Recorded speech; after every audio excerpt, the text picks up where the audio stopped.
All right, welcome to CrossPoint students. So glad you guys are here with us tonight.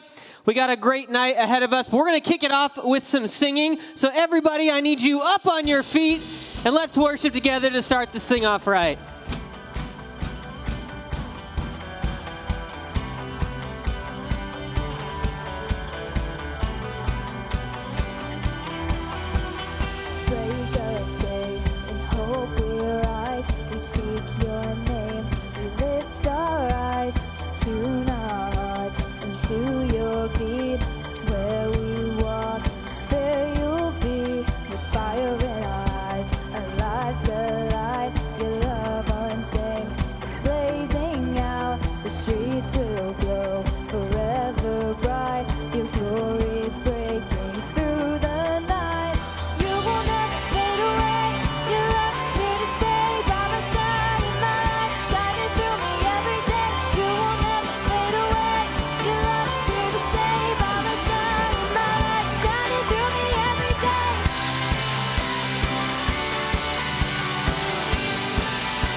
Thank you for letting us all be here together.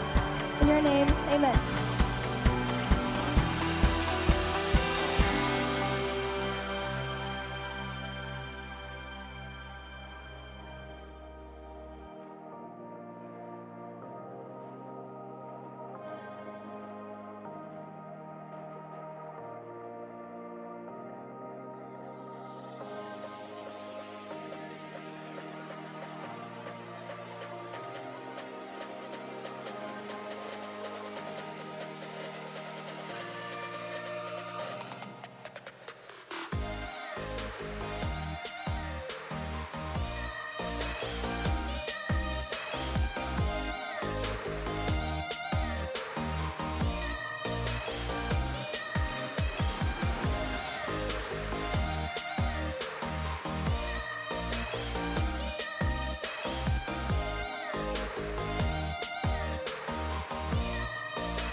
Danny! Woo!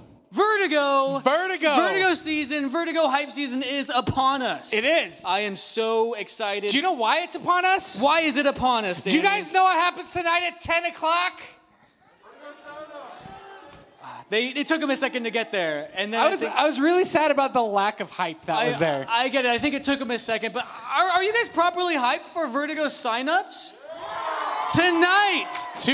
Danny, why are we making such a big deal about the signups? Vertigo, it's in months from now. Why are we hyped? You're right. It's not for months from now, but if you sign up within the first 24 hours, yes, you get a custom sticker, and that's awesome. Custom Vertigo sticker, never before seen. I know you guys are all about stickers. So yeah. First 24 hours, if you sign up, you could put it on your hydro flask. You could. You could put it on your computer. You could. You could put it on your arm. You could. You could put it on your dog. But there is something even cooler that happens even sooner than the first 24 hours. No, that's it.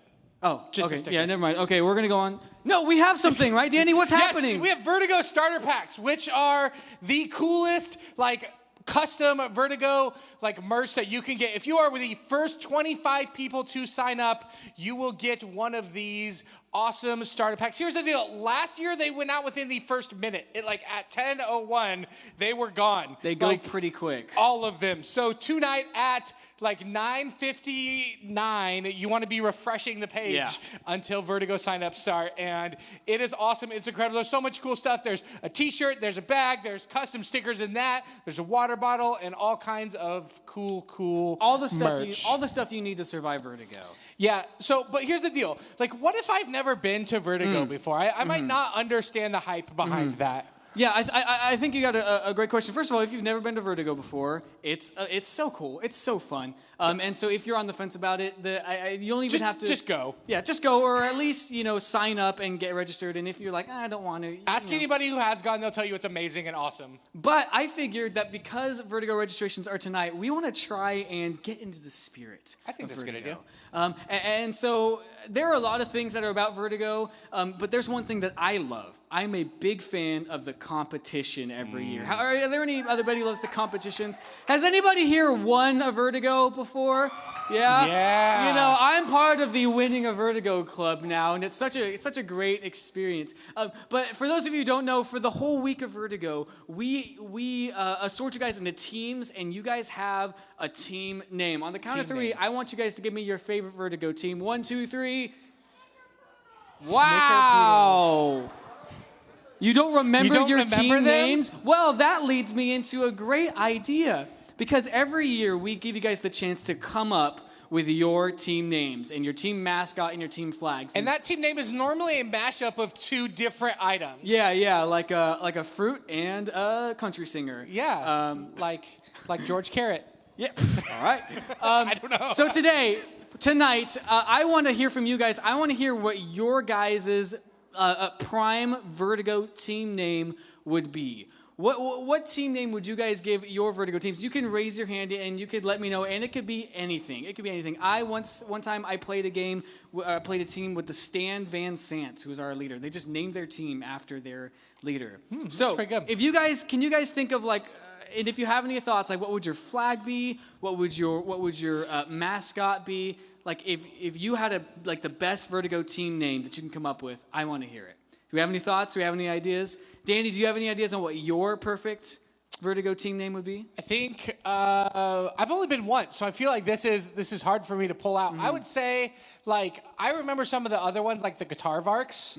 That was one from last year, right? And I like the music theme. So maybe I'd just be the bass. Because a bass is a musical item. And it's like an animal. Okay, how about this? How about Candy, and celebrities? Can you think of anything? I would be the Snicker Swifts. The Snicker Swifts? Yeah. All right. But for real, if you guys can think of do we want to give them a bass? We didn't plan about this. Or how about this? I'll give you an easier question. What's your favorite Vertigo memory? I want to hear your favorite Vertigo memories. Just raise your hand. If you think, awesome team name or your favorite Vertigo memory. Yeah. Does anybody? I see a hand in the back here. What's your favorite? And let's try to keep it concise. But what's your favorite memory from Vertigo? It was my first year. We were the Snickerpoodles, and we won, and it was great.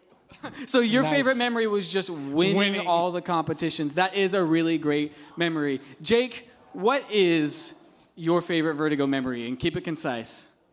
I have a team name. Oh, what's your team name?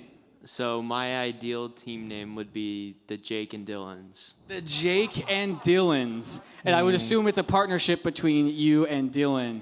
They would definitely lose. Would it just be literally you two? What would your team color be? Blue. Blue. I think that your team color would be like the white flag because you would like give up all the time. I see an answer over here. I got Yeah. one over here, Paul. Oh, Danny's got one. Oh, okay. I would say hanging out in the cabin and having like discussions about God till about 1 a.m. I think that was probably my favorite part. Aw, that's just That's really so good. That sweet. happens a lot. Okay, you've got a memory. Is it as spiritual as Hayden's? Perfect. It was really fun going down with everyone in the pitch black to the basketball courts. Anybody ever been in the pitch black basketball courts? Yeah, be careful where you're going there. Oh, and we've got one over here as well. Oh, she was saying, I concur, the pitch black basketball courts. Danny, do you have one over there? Yeah, Susie, you got a memory or a name? I have a team name, and it would be the Wildcats. Oh, Like because from the High School Arizona team? Musical. No, like from High School Musical. Oh, that too. I will only call my team name the Wildcats if we had Zac Efron on our team. And I think that's fair. You've got something, yes? Kennedy has a good memory from Vertigo. When Nate Bowman sang the song from the Titanic. Nate Bowman singing Celine Dion was adorable and really good. I think we've got time for a few more. I see a hand way over there. I'm going to make Danny go over there because I'm not running. Two guys in a cabin. Two guys I was sharing a cabin with got in a fight. Oh, well, that's not one. That's not a great memory. That's not one that we really want to, be proud of. But that is fun. I think that we maybe have time. I would say, and then I'm going to pass it off to. We got one more announcement. Oh, we have one more announcement. So here's the deal. Vertigo is awesome, and Yes. one of the reasons why Vertigo is great is kind of like what Hayden shared, is that you really get a chance to get away and like be with Jesus and just focus on who Jesus is. But the cool thing is you don't have to wait till Vertigo for that to happen, because this Friday we're having something called Retreat. We've been talking about it. It's going to be awesome. It is just a perfect time to get away and focus on who Jesus is. And so if you haven't signed up for Retreat, now's your chance. There's still spots available. It's like super cheap, and it's going to be such a great, great time. Yeah. I think it's a really great experience, and it's not as like intense and like fun, but I think the spiritual growth and development is so much. It's so there, and it's really good. So I would really recommend it. I think you're gonna get a lot out of it. I think that's all we have. Yeah, that's all we got for you guys. So I'm gonna invite my friend Kyle up, and we're gonna just focus in on a time of worship. All right, so the band, you guys come back up here. We're going to sing a little bit more, but I wanted to give you something to think about as we do that. So you can actually all stand up, because we're going to stand while we sing. So big events have honestly just got, like, gutted in the COVID world, right? And drawing a large crowd, like, that's never our goal.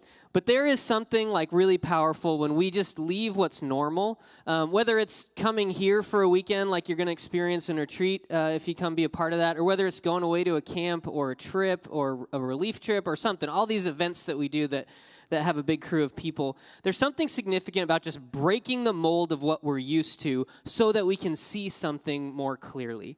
And as we walk into this weekend, for those of you guys who signed up, and I would really encourage you, man, if you want to know Jesus more, if you feel like stuck where you are and you want to be able to move forward in your relationship with Jesus, this is a huge, huge opportunity. I think you'll have a ton of chance to do just that.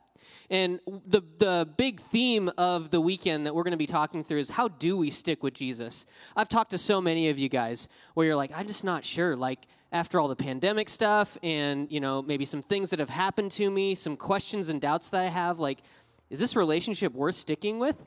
I look around, I see, like, hypocrisy, and I see my own doubt and all this stuff. Is it worth, like, sticking with Jesus and enduring through this? And the answer is absolutely 100%, but we need to know how to do that. One of the ways that we can persevere, we can endure and stick with Jesus no matter our circumstances is by remembering his promises.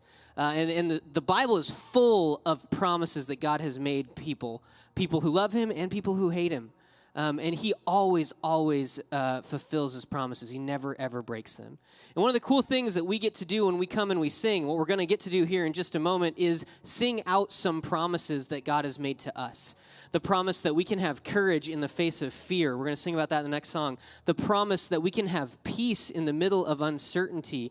Those are things God promises you, and you can have. And so as we sing these out, maybe you don't feel particularly courageous today or particularly peaceful today. Maybe you feel like, man, I'm just hanging on here by a thread. Maybe I'm ready to just let all this go. I would just encourage you tonight during these next few songs, just like sing out these promises and let them kind of like drill into your brain. Really think about, hey, these are things God has promised, and if what Kyle says is true and what, more importantly, Scripture says is true, is he never breaks those, maybe I can trust them. So let me pray for us, and then we're going to sing these songs together. And don't just sing words and don't just listen to music. Look at these as the promises that they are that God has made to us. And that's how we can stick with him, is by building our life upon these very promises. Jesus, thank you so much for never once breaking a promise to us, God. That when you say we can have peace, we can have peace. When you say that we can have courage, we can have courage. When you say that we can have boldness and faith, Lord, we can have those things. And the world might not really reinforce that very much in our experience, but God, you always keep your promises. So God, let us sing these words out as a declaration saying, God, you have held up your part of this, and I want to trust you. Be with us as we sing these songs. Be with us as we come before you. We hear from what you want to say to us. In your awesome and incredible name, amen.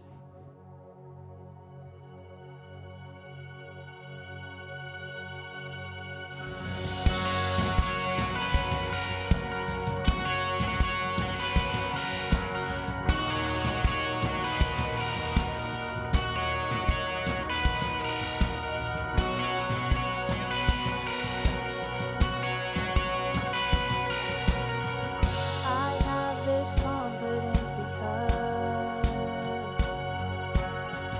I've seen the faithfulness of God. But still inside the storm, the promise of the shore. I trust the power of your word, enough to seek your kingdom first. Beyond the barren place, beyond the ocean waves. When I go through the waters, I won't be overcome.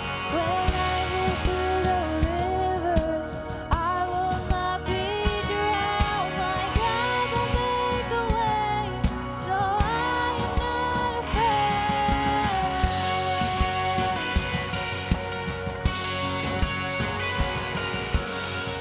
You keep the promises you make. There isn't one that is delayed, so I will not lose heart. Here I will lift my arms and start to sing into the night. My praise will call the sun to rise. Declare the battle won. Declare that it is done. When I walk through the waters,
true. Even when the lies come, your word remains truth. Even when the thoughts don't line up, hopes answer on each promise you made. Let the rest fade away. There's a peace far beyond understanding. May that first set my heart at ease. Dear anxiety, come. I'll remember that peace is a promise you keep. Peace is a promise you keep. You will stay true, even in the chaos. Your word remains truth, even when my mind wreaks havoc. I'll be still, for I've known all along my Jehovah Shalom. There's a peace far beyond understanding. May it ever set my heart at ease. What anxiety fails to remember is peace is a promise you keep. Peace is a promise you keep.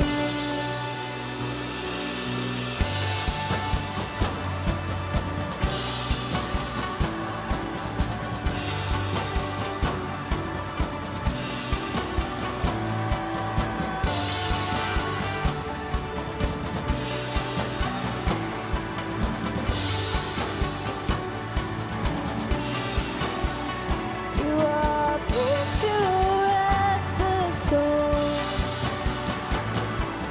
Peace when the thoughts wage war. Peace to the anxious heart. That's who you are.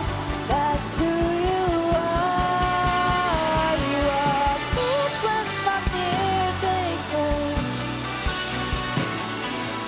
Peace when I'm feeling cold. Peace when I lose control. That's who you are. That's who you are. I found peace far beyond understanding. Let it flow when my mind's under siege. All anxiety bows in the presence of Jesus, the keeper of peace. And peace is a promise he keeps.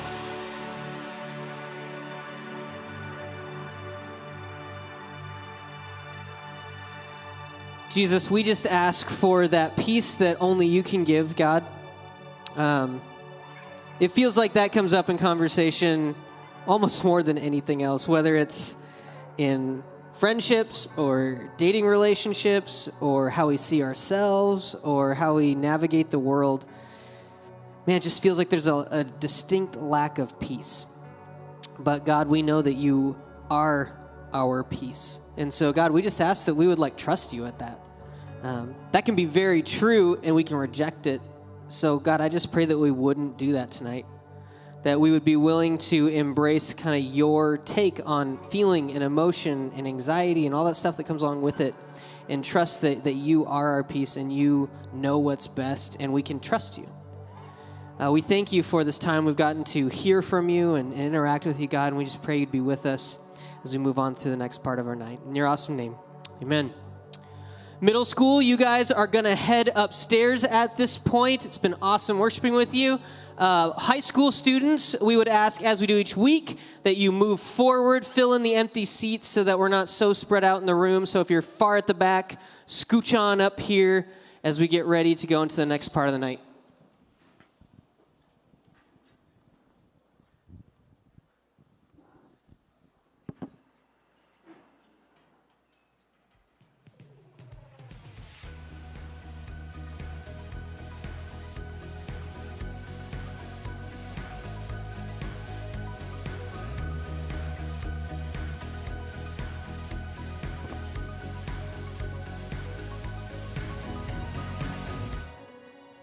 All right.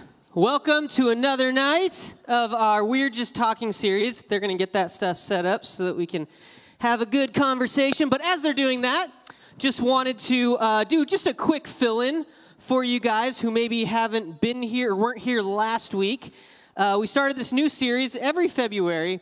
Whether you like it or not, we take time to talk through dating, relationships, sexual purity, even though that word makes everybody cringe, because it's such a massive part of our lives. Like, if you aren't in a relationship, likely you might be at some point. Some of that journey for some of you will end in marriage. Some of it will end in singleness. Both of those are perfectly valid paths to take. You're created as sexual beings by God.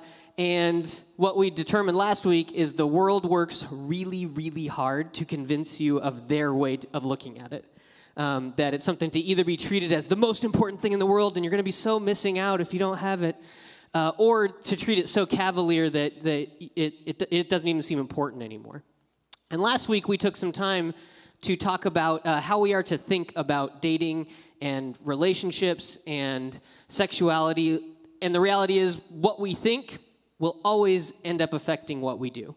And so if we're not thinking correctly about these things in a God-honoring way, we're going to end up doing things that we regret later as well. And we got a few comments back even last week about like, hey, I just want to know some like details. Like we want to know like exactly what we can do and exactly what we can't do.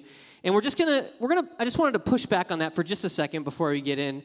This is really like a holistic approach that we're taking this year.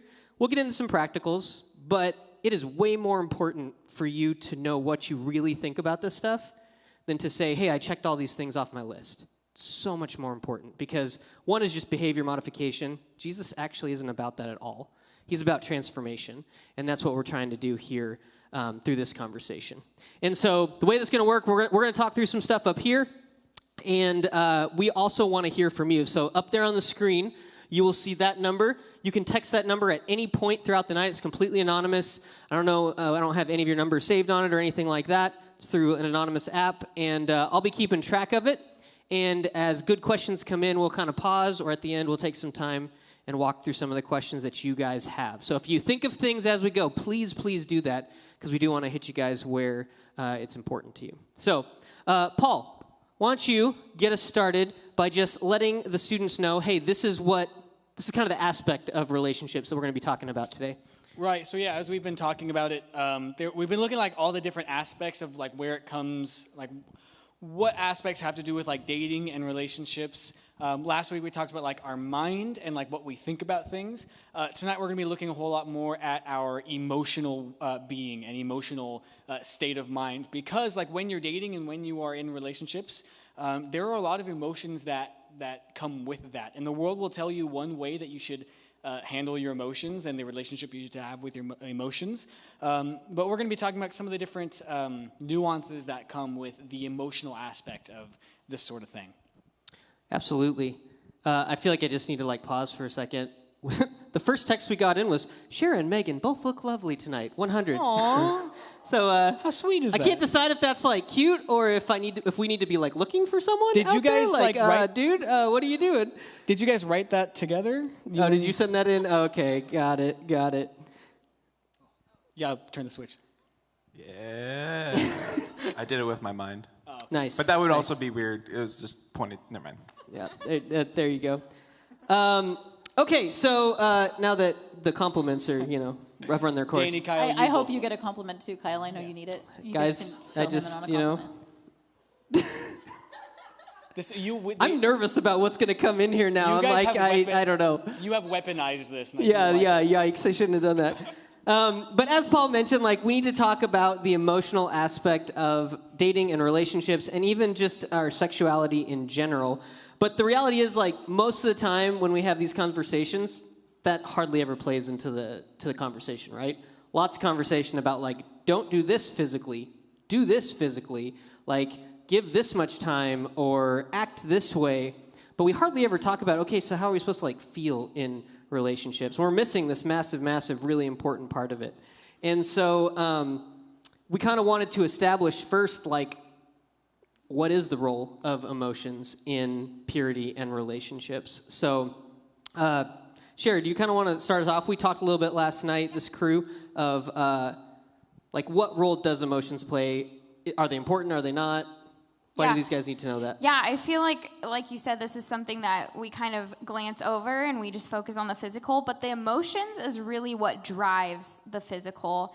And so I think that emotions are so important, and it's easy to think that emotions are bad because I think that the world kind of paints, or even maybe you've heard in church, like, oh, like, emotions are bad, like, you need to not, you don't want to have your decisions driven by emotions, of course, but there is a place for emotions. They are designed by God, and we even see examples of Jesus using emotions in the New Testament. He was sad, he was angry, and I think those emotions affected his relationships with the disciples and with the people around him. Yeah, for sure. The reality is, like, we are created as emotional beings. It's all over the pages of the Bible. It's in every human that's ever represented.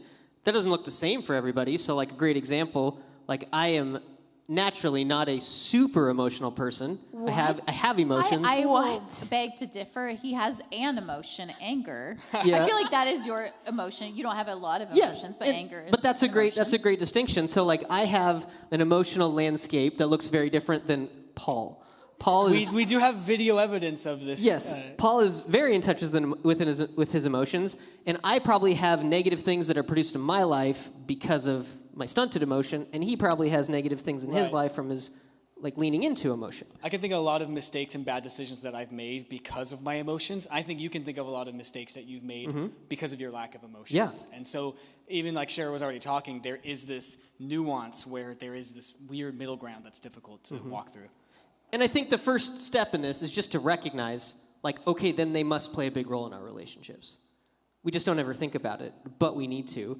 And so what tends to happen, and we talked about this last night, you guys can chime in, is we tend to either lean toward the extremes one way or the other. And so we talked about that last night a little bit. Megan, do you want to just touch a little bit on the two extremes that we tend to land on when it comes to emotions in our relationships? Well, sure. I think either we just let our emotions completely, like, drive the relationship, and whatever we're feeling in the moment is where we go. And it tends to be like, as our emotions ramp up, so does the physical aspect of the relationship. So does where your mind goes. It all kind of escalates together. So we can either just, like, really lean into it and just kind of, like, follow our heart wherever it goes, which is kind of what the world tells us to do, is just to follow your heart and let your feelings drive you. They can take you to not good places really fast. On the other hand, I think that the other thing we do is kind of to try not. I feel like you're better at explaining the non-emotional. Why would you say such a thing? I don't know. That part doesn't compute as much in my head. I feel like you can. Do you want to weigh in on that, Danny? Well, since apparently I just have no emotion, I have nothing to add to this conversation.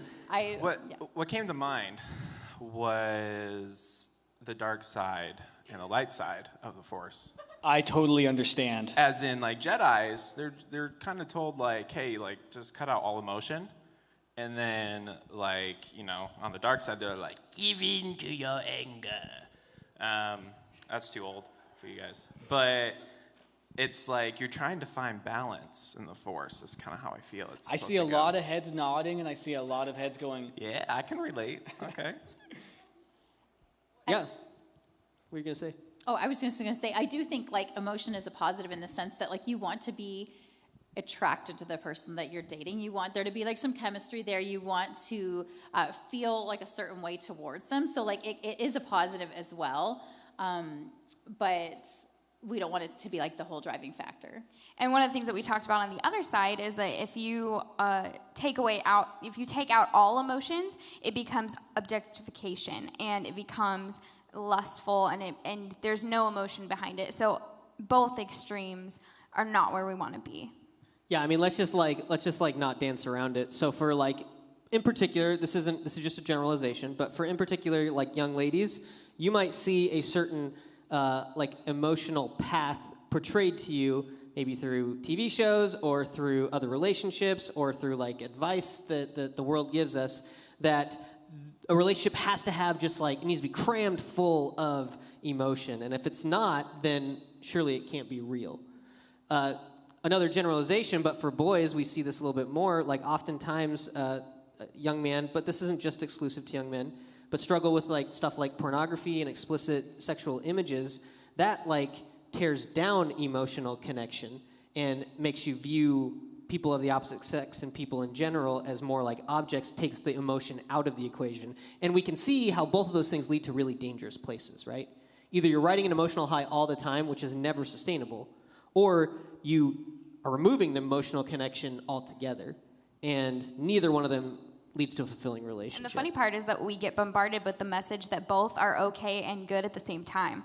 And it's so contradictory and confusing to our brains. And I think it's like super important that we build like those healthy patterns early, because like we tend to get like in a pattern of how we use our emotions, and that pattern like follows us throughout life. And so it's like, it's just like we had talked about last week. It's not like once you get married, that isn't a problem anymore. I think it's so easy to be emotionally unhealthy, take that into a marriage, and then in a moment when your relationship might not be super fulfilling, you're going to find that emotional connection somewhere else. That's kind of the danger, and then it tends to lead to a more physical situation later. But usually people don't just go out and have an affair because they're looking for a physical connection. A lot of times it's to kind of fulfill some kind of emotional piece that they're missing, and then it kind of leads somewhere else. So I think that like it's so important for us to grasp how to be healthy emotionally in relationships at such an early age, because that's going to keep following us through. There's plenty of opportunities all throughout your life, not just pre-marriage. One of the other things that we talked about too yesterday was that like sometimes in Christian culture, they'll tell us that sometimes you don't feel like you're in love, and that's okay, you need to push through. And although that is true sometimes, marriage is hard and you don't always feel that like honeymoon stage. There is a part of it where it's like you need to be careful that you aren't leading people on, if that makes sense. I think you had a good example of that. Yes, I lead people on all the time. No, actually, you are right. And I think one thing that I do understand we were having this conversation last night, and Megan and Cher were sharing examples, and I was having such a hard time getting it sometimes, because I totally get, I think one thing that I think is important for you guys to recognize, especially in marriage and in dating, you guys really need to hear this. Like when you tie yourself to another person, like you have a responsibility to their emotional state as well. And so when your relationship lacks that emotion, it lacks that empathy, and you really hurt the other people around you as well. I was in a pretty serious relationship, and I hope she's not watching this right now, because that'd be really awkward. Nobody send this to her. But I on the internet for good. I knew that this girl wasn't going to be the one that I wanted to be with, but I was so afraid of like ending things because I didn't want to hurt her. So I ended up letting it drag on for way too long and caused a lot of hurt. And it was because I didn't recognize her emotional state as well. And so for a lot of you who are trying to run from that emotion, you have to understand like people are so complicated. And when you tie yourself to another person, your actions have consequences, not just to you, but to them. Absolutely. We got a really good question that kind of is in line with what we're talking about here, because we're talking about feelings, and so often it's easy for us to convolute like love as a feeling and with a feeling. And we talked a little bit about that. Like love is not void of emotion, obviously, but like what is actually love? Is it a feeling? Baby, is it an me. attitude? Is it what? What is love? Yeah. Baby, don't hurt me. Don't hurt me. No more. Is it mostly emotion, love, or is there some other stuff at play there? Love to hear what you guys think. I actually love that we're doing a 3-part series, because I honestly feel like it's all three, like at the same time. Like if you're looking at a pie chart, I would say, I'm the nerd in the group, but I think like your mind. You must be really nerdy if you're the nerd in this group. Yeah, no doubt. That's true. I do feel like this job has made me even more like a different type of nerd, because you guys got me into Marvel and Star Wars.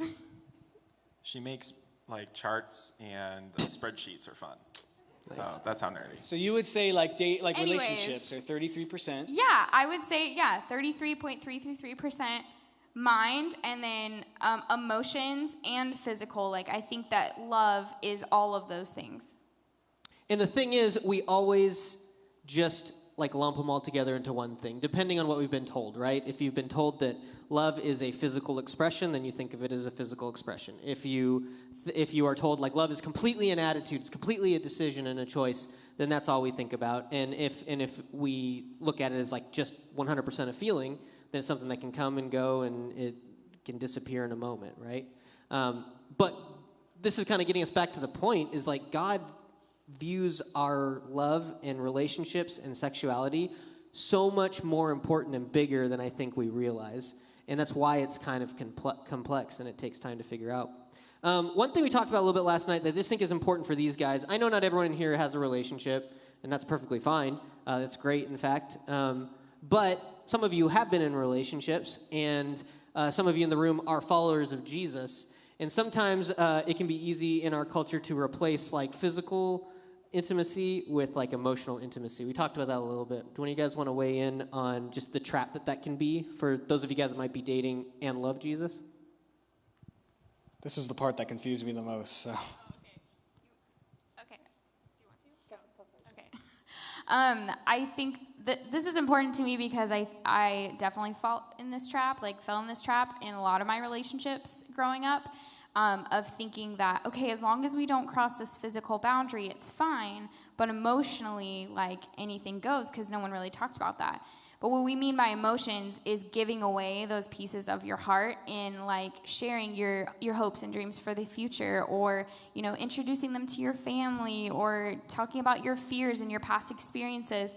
And it's not like you want to lie and not be yourself with that person, but we do need to be aware of the fact that the more we share of ourselves, the more our emotions get wrapped into it, and the more damage that can be done later on. Yeah, I'm thinking back, and like there was a time in a relationship where I had a really difficult situation in my family life happen. And I was dating a girl at the time, and then she was like my only emotional support. And I said a bunch of things way too early, like 2 months in. And it ended up like, it was just because I was emotionally hurt. So I was like, oh, she'll listen to me like this, I can find comfort in this. And then it ended up like real bad a month later. So yeah. But there's like, that giving feeling. pieces and pieces. But yeah. Yeah, there's that feeling when it's like, okay, if you're sitting there and you're like, okay, I know like we can't have sex, we can't like do the things that like my hormones are telling me I want to do with my boyfriend or girlfriend. And so we'll replace that like feeling of closeness with like, here's all my stuff like on the first date. Bad move. Like it's just not healthy for a relationship. Like pacing is an important part of a relationship. But especially in Christian circles, we find intimacy emotionally instead of physically, but we need to be careful on how quickly we move in that. But we want to make sure that like this is accurate, and each of us have stories of how our emotions have affected our relationships or our sexual purity altogether. And I think it's just, we don't want this to just be theory. We want to prove to you guys like this has real consequence for our lives. And I want Paul to share first, because if we run out of time, I think his is most important to most of you. We talked a little bit last night about the singleness aspect of it. You're not in a relationship, and so you're not leaning on a person emotionally or making bad decisions emotionally with a person, but you have your own sexuality and your own mind and your own life to deal with. How have emotions like impacted your sexuality as a single person? Yeah, I think when you are by yourself, and those feelings of loneliness and feeling like you're not wanted or not desired, all of those emotions are really easy to creep into your head. I know. Sometimes it feels like the solution is to just find a relationship and just try and find some way to make it better. If I find somebody who likes me and makes me feel good, then I won't feel bad anymore. And what that does is it causes you to, like, idolize a relationship and seek salvation in that, and it causes really toxic relationships. And also, Kyle actually created a really good term for it. But it causes you, like I have recognized in my life where when I feel those feelings, I pull out my phone and I'm like, okay, who can I talk to? Who can I just spill my guts out to? And Kyle called it an emotional booty call, which is, there's a funny way to look at it, but it's when you are by yourself and you don't have a healthy grasp of your emotions, it's easy to try and see other people as just ways for you to satisfy that emotional need. When in actuality, like Jesus has already given you what you need to find that in and of yourself. Like singleness is a great season to be in, and if you don't, and maybe life to live in. That's not a bad thing. I think you have to be okay with that. I think you have to be okay. Like if I'm dealing with these emotions, what happens if I don't have a husband or wife? Am I still going to be emotionally okay and emotionally mature? And I think it's possible. And Paul, I think something that you shared last night that was helpful was just kind of like when those times end up most likely popping up for you, and then you're able to like notice them. Could you Right. I think you need to be honest with yourself. Like for me, a perfect example is like Wednesday nights, like in a few hours, I'm really tired because I've been doing this all day. I'm really hungry because I haven't eaten anything since 10 a.m.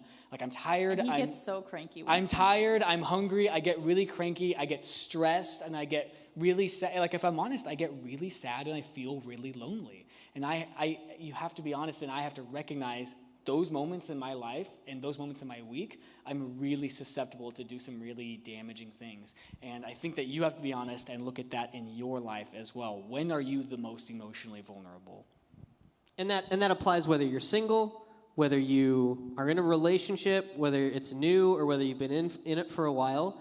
Like, if we are allowing ourselves to be super vulnerable and make our decisions out of like an emotional need, you're gonna make decisions that are gonna backfire on you, and it's gonna cause problems. It's gonna take away the fulfillment of a relationship or of your just life as you navigate it as a single person.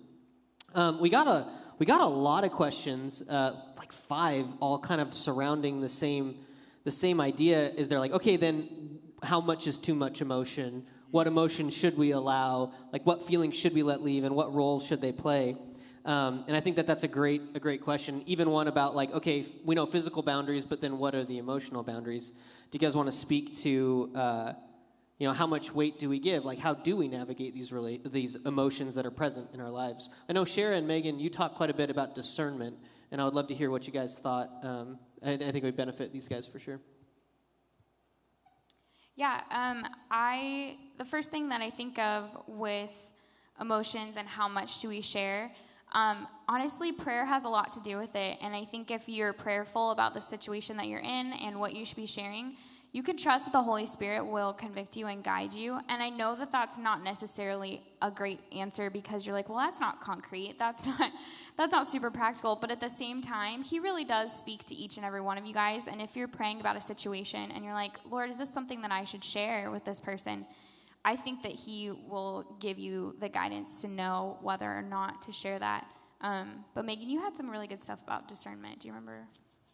Yeah, I mean, I think kind of similar along those lines, just kind of, just one thing that feelings can be they can be a really good thing in the sense that like when God speaks to me, he speaks to me a lot through like my feelings or through my gut, and he will like kind of show me, and I've learned to like recognize that voice more in my life and kind of follow that and kind of ask God like, okay, like what are you telling me through like this like gut reaction I'm having? So kind of just leaning into the Lord and asking him like what to do with your emotions. Yeah, it's like not a very concrete answer, but like he wants to be Lord over every part of our life and not just the really concrete parts like the physical stuff, but he wants to be Lord over like all the little tiny details too. I would say just like a practical thing with that is like if you have some stuff in your past or in your family, things that you're dealing with, not going into super specific details that are unnecessary, I think is helpful to kind of protect yourself a little bit. And another practical one is just like, don't cut yourself off from like all your other relationships, all your other people. Like your relationship shouldn't mean that you don't have your friendship still and that your family's not getting attention. Like you should be able to be balanced enough that they all still play a part and that you can hear other people's voices. And we talked a lot about just like don't just seek out the voices with the answers that you want to hear, but ask people that are going to push back at you a little bit, and ask people that are going to challenge you, not just like going to the friend that you know is going to be like, yeah, totally go for it. You Don't should go to totally your hype text people. them. What's that? Your hype people. Don't go to your hype people. But go to the people that might push back a little bit. Yeah, and it's just, I think what it all boils down to is you just got to be intentional about it. You're not going to make these decisions like in the middle of a super highly emotional moment. You won't. Just like if you are half undressed with your boyfriend or girlfriend, like that's not the time to decide, you know what, we should probably figure out how to do sexual purity well, right? Like that's not the time to decide that. So in the middle of like an emotional crisis, that's not the time to decide, well, I should probably figure out what I'm going to do with my emotions in this. You gotta be intentional. You gotta decide ahead of time. And I think what it really boils down to, and this is a very Jesus-y answer, but we're a church, so deal with it. If your emotions only ever serve you in a relationship, if all you ever get out of a relationship or an activity or a coping mechanism or whatever, however you emote your emotions and feelings, if it only ever comes back to fulfill you, probably you need to take a second look at it. If you're just constantly taking emotionally from people or from situations, you probably need to rethink, is this how I should be living? Because just like physically and in every other aspect of a relationship, it's all about elevating the other person, like laying your own rights and wants and desires down for the benefit of another person. The same is true emotionally. So like a super practical example of that would be like when Kyle and I have a disagreement, when we fight, I would Not rather... that ever happens, I right? would rather have space. I don't want to talk about it. Give me space. We'll talk later. And Kyle really is like, let's talk about it now. Let's talk about it now. Let's deal with it. Let's fix it right away. And so for me to serve him with my emotions and to put him first is dealing with it sooner than I want to. And for him to serve me, it might be like giving me a little space so that I can calm down and we can kind of talk about it more logically. Yeah, because I would say sometimes space and silence is like a good thing. Now, you shouldn't use it in a way like to get, manipulative to get back at the other person of like, like the silent treatment. Like, that's not cool. But like sometimes, like for me, it takes me a little bit longer to process my feelings. Like she's like, she knows what she's thinking and she can go for it, but sometimes it takes me a lot longer. So sometimes I have to kind of step away and just like be silent, and it helps her if I'm just like, hey, I need a second. Like, let me just think this through. And that's okay to like take your time to think about it. Because I feel like a lot of times like, you just emotionally react like with it instead of like thinking about the other person's feelings. So you just take some time to think about what you're going to say. And so, like, we've established, like, emotions play a big part in relationships. If we lean too much into them, it causes problems. If we remove them from the situation, they cause problems. And honestly, it's kind of like squishy figuring out, like, okay, then when and not and all this stuff. And so we did get a great question in that I just want to throw out to you guys, and you can deal with because it's a hard one. How do we know when to open up emotionally then? Like, if we know that they carry a lot of power, then how do we know when to open up emotionally I'm assuming in a relationship? Paul, can you share, you talked a little bit last night about just like waiting a little while. Can you share about that? I think for me, and I think for those of you who are very emotional, like one of the best things that you can do for yourself and for the people around you is just wait a little bit for anything. When you feel incredibly passionate about something, take a little bit and just wait and sit on it. And I promise you will see a lot of your problems feel a lot smaller when they're a week away or when they're a month removed. And so if you feel really passionately when you're like, I need to confide in this person to feel these things, or I feel incredibly passionate about this person, that's great. Passion is great. And if it really is like healthy passion, it will be there in a week. It will be there in a month. But that, I think the world and sin is all about instant gratification.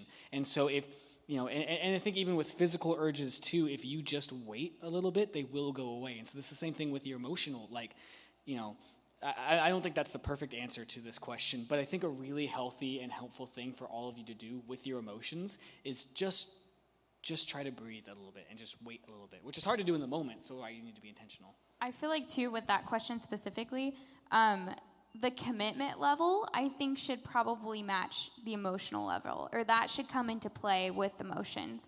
If you've only been dating a couple months and you're in high school, you should really be careful with the emotions and what you're sharing.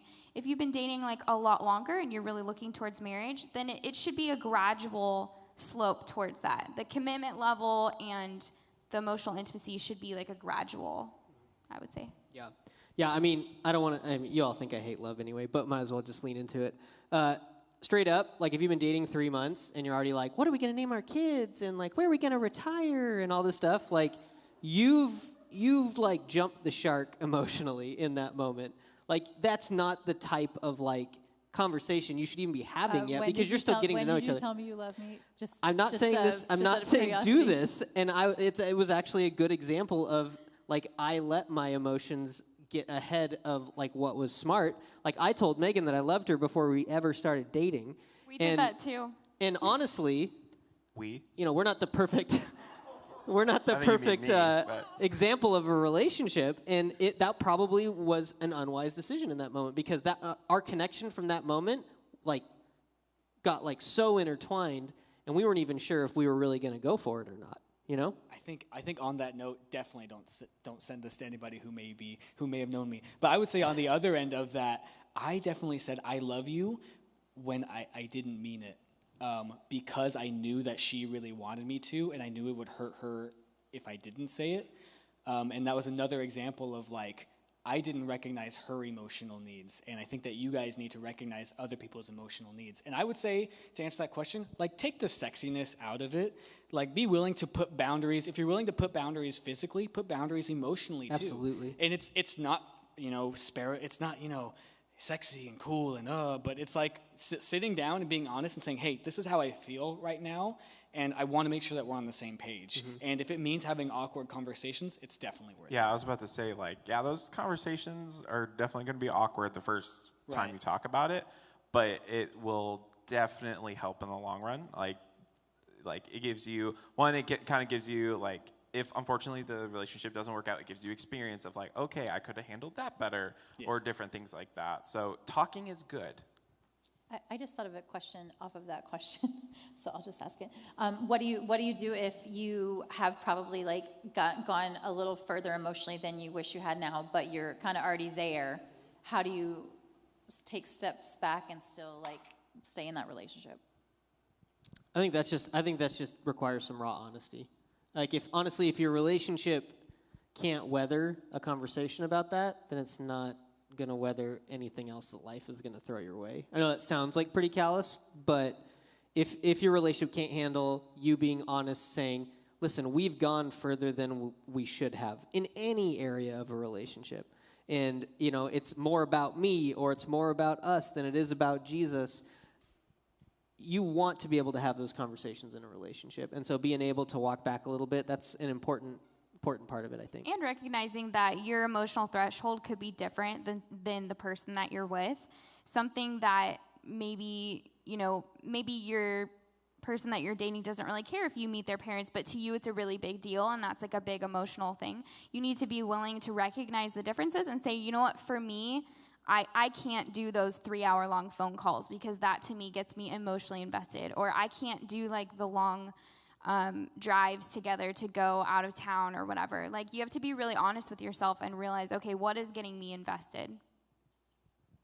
Yeah, I think that kind of plays into this, like, be willing to be honest in your communication and be vulnerable. I think even like in my life where I'm not tied to one person, but I am like a lot of these guys here where like if a girl shows me any semblance of like attention, I'm like, oh, it's go time, and it's like she was probably just being nice. It's go time. Yeah, like if a girl says like, hey, I like your shoes, I'm like, would you like to get married maybe? But I do think, like, honestly, I did have this conversation, and I'm glad I did, where I was talking to somebody. We were literally just engaging in a text conversation, and she texted me, good morning, how are you doing? And to me, I had to recognize that means a whole lot to me, more than I think she understands. And I have to say, like, hey, I know that we are just friends, and I know that she didn't mean to do this, but that's a big deal to me, and so I need to be careful. And it's not a cool conversation. You don't look like a cool guy when you're like, I felt like proposing when you texted me good morning, so that's not a fun thing to admit.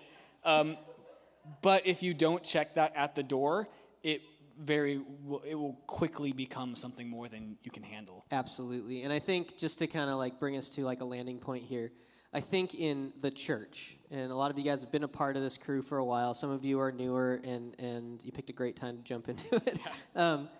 But what can be so easy inside the church is to just hammer home, like, don't have sex, don't look at porn, don't fantasize about people, save yourself for marriage, be a virgin. And all those things are how God designed it. That's super true.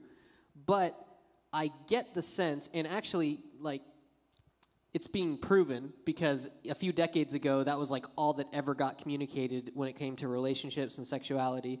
It's being proven that the lack of attention to how we think about things and our emotional health in relationships, it's proving to have caused all kinds of problems. There's lots of people who never had sex, dating, got married, and 5, 7, 10 years down the road, they're like, our relationship is emotionally a mess, and we're going to call it quits. There's all kinds of people who live an entire marriage or relationship for decades without emotional fulfillment because all they ever spent time thinking about was, well, I just got to like check all these boxes off the physical list. We really need to consider, and it starts now with you guys, how am I going to be an emotional being who honors God in how my emotions interact with my sexuality and my relationships. And like Paul said, I think it's a great way to say it. It's not like the sexiest part of this conversation, but honestly, it will like make your relationships so much more fulfilling. And it will just make your view of sex and relationships so much bigger and richer and better than focusing in on just one aspect of what it is. And so just to quickly recap, feelings are not bad, they're good. You should feel them. Emotions are very powerful, but you need to decide what you're going to do with them. They don't run the show. They don't decide what you're going to do. You decide what you're going to do with them. And so it's just a constant effort to submit them to Jesus, make sure that they're building people up, not tearing them down, and that they have the place of priority in your lives that they need to have. And if we kind of decide that right now, if you decide that as 15, 16, 17-year-olds, you're way better set up for a God-honoring and super great relationship moving forward, or not. And I think that it just starts right now. So let me pray for you guys. We are up on our time. Again, just want to mention we have a lot of questions that came in. That's great. We're going to be putting together a response to some of those specific questions that will be coming out on social media, so you can follow us on there. And we will be back next week to talk specifically about the physical aspect of relationships. So if you've been here these first 2 weeks, you're like, just talk about the sex part. We are going to talk about that next week, but keep in mind that it's not disconnected from what we've been talking about these last few weeks, all right? Megan, would you pray for us? And then we'll let you guys head out to small group. We can continue this conversation. Sure.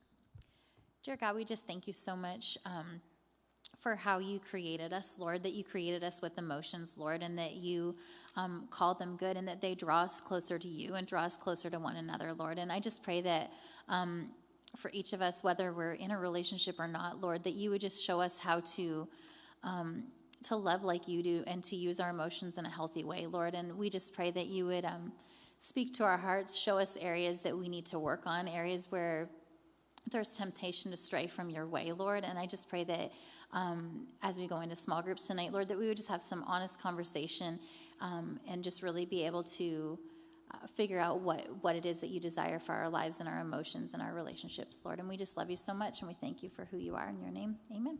Amen. All right, 10 o'clock, Vertigo registration's open if you want to get in on that stuff. Retreat's happening this weekend. Sign up, man. It's going to be great. You should definitely be there, and we will see you back here next Wednesday. I have decided I will be going live at 10 o'clock to celebrate the launch of All right, so we'll be looking for your guys' registrations, all right? Have a good time in small group. We'll see you back here next week.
Bye.